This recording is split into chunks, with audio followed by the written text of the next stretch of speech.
Point sur ce qui se passe en Ukraine avec Vladimir Poutine. Oui, on écoute aussi Zelensky qui fait le point, on écoute la vice-ministre de la Défense russe, ukrainienne Anna Malia, qui fait le point tous les jours. Et nous vous proposons donc la lecture que fait Vladimir Poutine sur cette grande contre-offensive tant chantée par les Otaniennes et les Ukrainiennes et l'échec retentissant. Et l'annonce même de leur deuxième phase de grande contre-offensive avec 65 000 hommes et leurs réserves. Ils n'ont pas la défense antiaérienne. Les avions qui vont arriver, selon les pays de l'OTAN, vont arriver d'ici quelques mois ou 2 ans, mais seulement les Russes sont préparés et les géopolitistes, les analystes de géopolitique aussi savent que les Otaniennes disent des choses parfois quand ils ont déjà tout préparé. Oui, chers amis, chers frères, c'est comme ça qu'il faut. Et nous le savons tous. Les Russes aussi. Mais seulement, comme c'est la guerre, il y a aussi la communication qui tourne autour. La guerre de la communication. Oui. Chacun fait sa propagande. Chacun communique. Mais si on fait comparative data study, nous allons voir que les Russes, au moins, disent une certaine vérité. Et les Otaniennes sont toujours dans le laisse-proof, dans le mensonge permanent. On les reconnaît avec cela, chers amis, chers frères.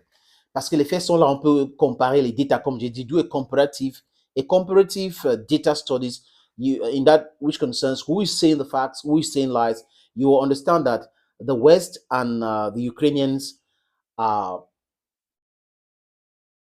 something like 15% or 100, just 15, while Russian should be like 70%.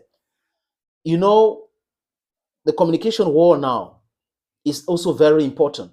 He who controls his communication controls the way things are moving because your people can be manipulated. And today, when you control it, you can say, oh, rest assured. That's why we're talking about Africans and Africa and thinking that we should go for this project of having a Pan-African media or Pan-African medias that will be proposing content to educate Africans, transfer technology, talking about African values and other values. It's very, very important for us.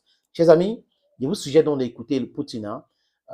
Il est en plein sommet Russia-Africa, actually.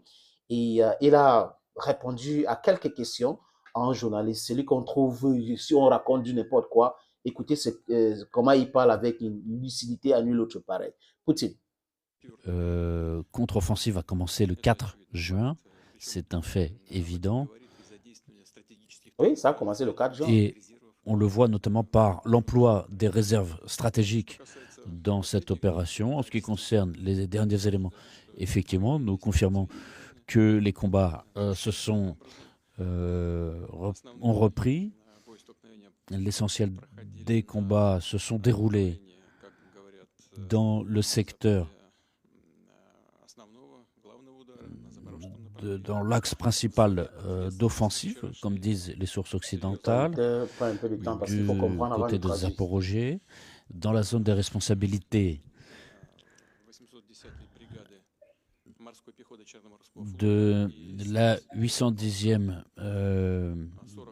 division et du sud et, le 58e régiment, 58e armée, pardon.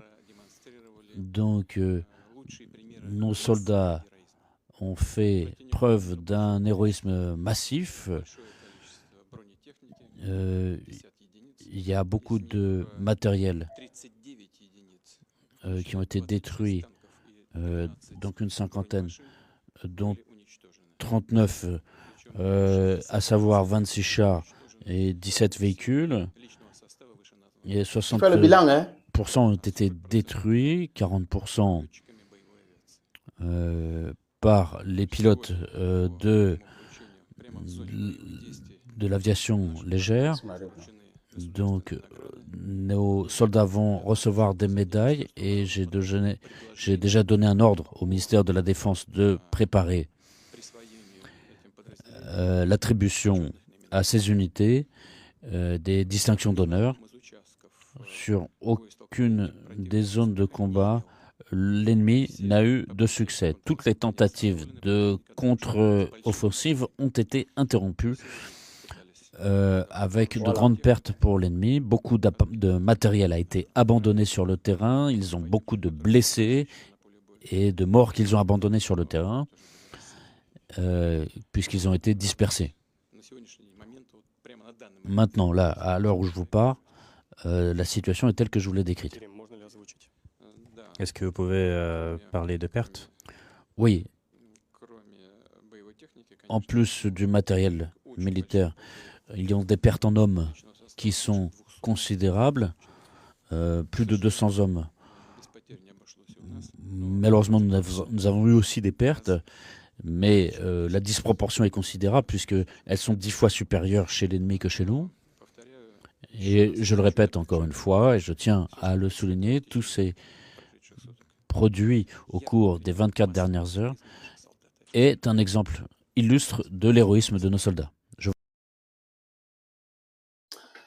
Vous voyez, les amis, il ne nie pas qu'il y a les pertes russes. Alors que les Otaniens vont vous dire non, non, il n'y a pas de pertes. Les Ukrainiens vont dire non, il n'y a pas de pertes. Mais quand les soldats parlent, vous comprenez que c'est tout autre chose. C'est un discours qui n'a pas de sens. Il reconnaît qu'il y a des pertes, mais il dit il y a 10 fois plus de pertes ukrainiennes que les pertes russes. Et en termes de matériel détruit, les matériels abandonnés, les soldats ukrainiens qui fuient, qui sont dispersés, c'est créable. C'est pour cette raison que l'Ukraine parle seulement de récupération de quelques villages, tous les jours quelques villages, depuis 2 mois quelques villages. Ils n'ont rien pris. On a renforcé ceci, on a fait cela. Écoutez un président de la République qui parle. Écoutez quelqu'un qui maîtrise le sujet, qui fait un discours de vérité. Voilà ce qui s'est passé. Ils ont lancé les grands contre-offensifs le 4. Ils avaient d'abord dit non, ce n'est pas une grande contre-offensive. Après, ils ont reconnu eux-mêmes. Après, on a utilisé tel nombre. La Russie donne l'information. Après, ils viennent reconnaître eux-mêmes. Après, le miracle, parce que la vice-ministre de la Défense parle de miracles, les dieux et autres qui les a aidés. Un soldat dit c'est faux. Sur 100 mètres de terre, la zone grise qu'on récupère, on perd 4 à 5 soldats. Et plus tu viens de dire, c'est 10 fois plus de pertes ukrainiennes que russes. Ce n'est que normal. Vous ne pouvez pas envoyer 30 000 hommes pour combattre 100 000 hommes et vous pensez que, et en termes de munitions et autres, ils vous dépassent. Et vous croyez que ça sera la blague. Non, ce n'est pas la blague, la guerre. C'est quelque chose de sérieux.